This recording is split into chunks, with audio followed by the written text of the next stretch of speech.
People often believe that motivation arrives like magic. They imagine a sudden spark, a shining moment, a dramatic push that turns an ordinary person into a hero. But the truth hides in quieter places. The truth lives inside the choices we make when nobody is watching. This story explores that truth through the life of one young man who discovered the strange, powerful psychology that hides behind motivation. His name was Leo, and the day his life changed started in the dullest way possible. Leo was 26, tired and stuck. Every morning felt exactly the same. His alarm rang, his mind complained, and he dragged himself through hours that felt like fog. He wanted to change. He wanted to grow. He wanted to become someone he could admire. But he didn't know how. Motivation, to him, felt like a precious bird that never landed on his shoulder. It always flew toward other people. One gray morning, something different happened. Leo woke up late, frustrated, and went outside to clear his head. He walked without thinking, letting the cool air guide him. He soon reached a quiet park he had never noticed before. The park had a single bench under a massive old tree, and on that bench sat an elderly man with a gentle posture and bright, curious eyes. The man looked up as Leo passed. "You're walking like someone who lost a race you never even started," the old man said with a calm smile. Leo stopped. Nobody had ever described him so accurately. "That obvious?" Leo replied. "Only to someone who has walked the same way," the man said. Leo felt strangely pulled toward the bench, as if the tree itself invited him to stay. He sat down, unsure why. The man nodded slowly, studying him. "You want motivation," he said. "But you think it comes from inspiration. It doesn't. It comes from something deeper, something you haven't learned yet." Leo blinked. "How do you know what I want?" The man chuckled softly. "Because your face shows the same question I had when I was your age. So, let me tell you a story. Not about success, not about discipline, but about what really drives a human heart." Leo leaned forward, unsure whether this stranger was wise or simply dramatic. But the moment felt strangely important. The man began. "When I was young," he said, "I believed motivation was a miracle. I waited for it. I begged for it. I expected some emotional storm to crash into my life and wake me up. But the storm never came. And the more I waited, the heavier I felt." Leo nodded slowly. He knew that feeling too well. "One day," the man continued, "I met a teacher who changed everything. Not with praise, not with encouragement, but with one sharp sentence. He looked me in the eyes and said, 'You think you lack motivation, but what you really lack is a better story about yourself.'" Leo felt a chill. "A story?" he said. "What does that mean?" The man smiled. "Let me explain. Every action is controlled by the story your mind whispers to you. If your story says, 'I am lazy,' then your body follows. If your story says, 'I will begin tomorrow,' then tomorrow becomes a habit. People don't chase motivation. They chase the story they believe about themselves." Leo had never heard anything like this. It sounded too simple, yet painfully accurate. "So how do you change the story?" Leo asked. The man tapped the bench lightly. "By taking actions so small your brain cannot argue with them." Leo frowned. "Small actions?" "Yes. People fail because they think motivation needs big steps, big goals, big explosions of energy. But the mind is afraid of big things. The secret psychology of motivation is this: the brain rewards movement, not dreams." Leo felt something shift inside him. A tiny opening in a wall he didn't know existed. "What happened next?" he asked. The old man breathed deeply, remembering something far away. My teacher made me follow one rule, he said. Every day, I had to do one tiny action toward my dream.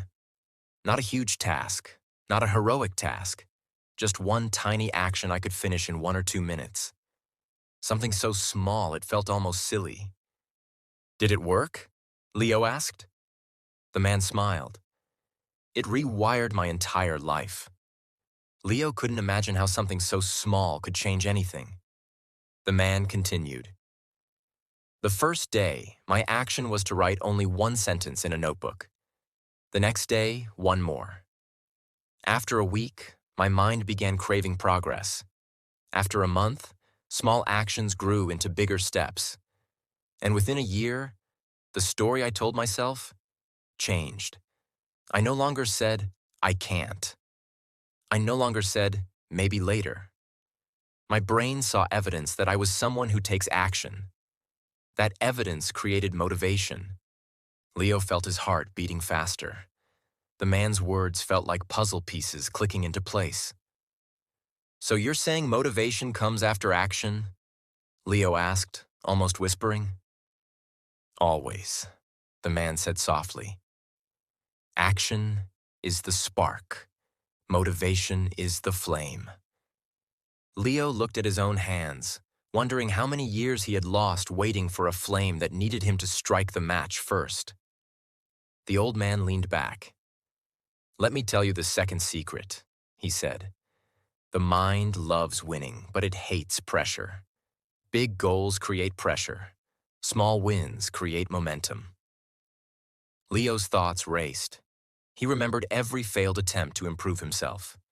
Each one had started with a huge, impossible plan. Wake up at 5 a.m., run 10 kilometers, study for 3 hours, change his whole life overnight. And each time, the weight crushed him before he even began. The man watched Leo carefully. Your problem isn't laziness, he said. Your problem is expectation.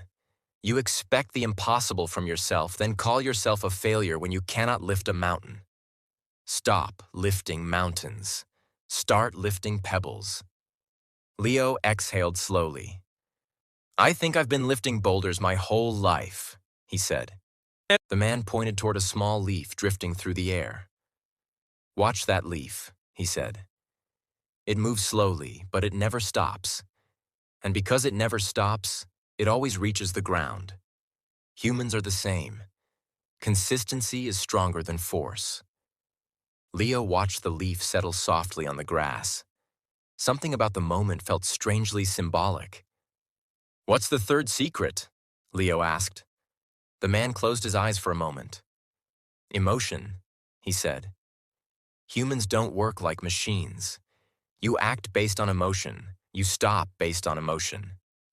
To fuel motivation, you must feel two things: the pain of staying the same and the joy of becoming better. Leo swallowed. The pain of staying the same, he repeated quietly. Yes, the man said. If your mind believes staying the same is safe, it will keep you stuck forever. You must show your mind that staying the same is too painful, that remaining stuck is more dangerous than moving forward. Leo felt that pain deeply. He thought about the lost days, the frustrations, the disappointment in himself. It hurt. But as the man said, the pain woke something inside him. And the joy? Leo asked. Reward yourself, the man said simply. Every small action deserves a small celebration. The brain releases chemicals that make you crave more progress. That's how motivation grows. Not through punishment, but through joy. Leo leaned back, letting the man's words settle into his mind. Action, small wins, emotion. It all suddenly made sense. The old man stood up slowly, stretching his back. One more thing, he said. People wait for confidence before they act. But confidence is earned. Action creates confidence. Confidence creates motivation. Motivation creates progress. This cycle is the secret psychology of growth. Leo stood too, feeling lighter than he had in months. "Will I see you again?" he asked. The man smiled. "You'll see me every day you take a small step because those steps will echo my words. And one day when you meet someone who looks lost, you'll share your story too." And with that, he walked away, leaving Leo under the great tree, surrounded by the quiet morning air. Leo felt something he had not felt in a long time. Not excitement, not inspiration, something smaller but more real. A starting point. That afternoon, Leo began his first tiny action. He set a timer for 2 minutes. Just 2. He cleaned the top of his desk. He wrote one sentence about his goals. He drank a glass of water and stretched for 1 minute. Each action felt too small to matter, but they gave him a feeling he had never expected. Control. The next day, he repeated the process. One small action, then another. Each one lit a spark inside him. After a week, he felt momentum. After a month, he felt change.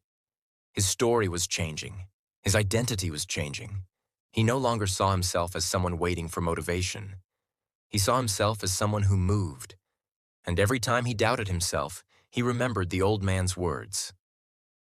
Action is the spark. Motivation is the flame. Leo carried that lesson for the rest of his life. He became the kind of person who inspired others, not by shouting, not by showing off, but by living proof that motivation is built, not found. His story spread quietly. His progress grew steadily, and the flame inside him burned brighter each year. The world thought he was disciplined. The world thought he was gifted. The world thought he was lucky. But Leo knew the truth. He became who he was because he mastered the secret psychology of motivation. He learned that small actions build strong minds. He learned that stories shape identity. He learned that emotion drives progress. And he learned that anyone, even someone as lost as he once felt, can change their life one tiny step at a time. This is the secret. This is the truth. And once you understand it, your own story begins.